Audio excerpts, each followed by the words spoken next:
All right, let's review how to write an argumentative paper. Step one is you're going to take your organizer out and look at the spot where it says Introduction. The yellow area is my step 5, and mine said it pains me to remember the days in which I had to mow my parents' expansive lawn every weekend for little to no pay at all. I absolutely dreaded the thought of starting my weekend out with manual labor and no money to show for it. Then I created a transition sheet. I could use my green transition sheet that I gave you earlier. And my transition sentence is, therefore the thought of getting paid for chores has always been in the back of my mind, period. The next one as I move on is to step 6. And that's right, I write a summary of the issue. There's no opinion here whatsoever, just my summary. Parents kids are conflicted on whether they should earn money for the chores they complete around the house. The last one is my thesis statement.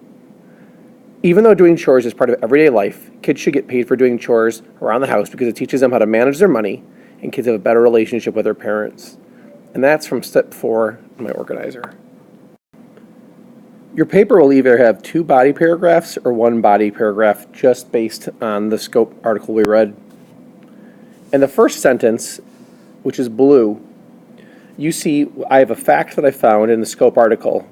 When kids get paid to do chores, they have a chance to earn their spending money. In orange, in my paper, for an example, are some facts I put based on my opinions next. Therefore, when they go out with their friends, they get to use their own money to buy whatever they want. Whether they choose to spend $5 on Starbucks or save $60 for a video game, the choice is up to them. So these are opinions that I have laced inside my first fact, and it goes along with it. And then you see that I have blue for the next fact with an opinion next to it. Then my third fact from the article, again with an opinion at the end. My third paragraph, which was optional to push us strong writers, is essentially just like paragraph 2. The first sentence is a fact I found on the internet, backed up with my opinion.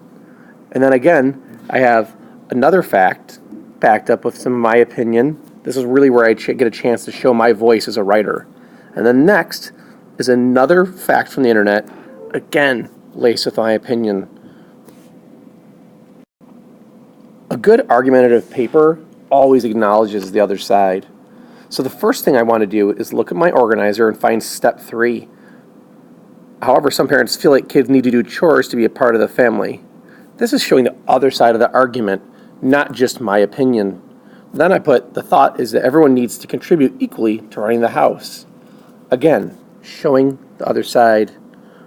However, I want to end it, just like on the directions say, by showing the opposing point of view.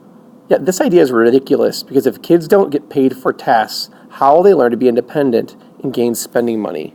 Again, this is my idea on the topic. The last thing I have is my conclusion. It's really simple. I take the 2 to 3 sentences to remind the readers of the main points. Kids need to be paid for tasks around the house. Without payment, they are continually begging the parents for money to go to the mall. Now, parents can tell kids to use the money they earned while working hard around the house. And then I want to challenge myself as a reader. How can I best end it? I want to finish with a strong final sentence. You want to look at the hook again, would be similar, or try to find a great quote that will help inspire your readers. As Thomas Edison stated, and he was maybe talking about helping kids around the house, there is no substitute for hard work. Again, take your time, watch this slowly, and go back and rewatch the parts you're having confusion with, pausing where you need to so you can see my example paper.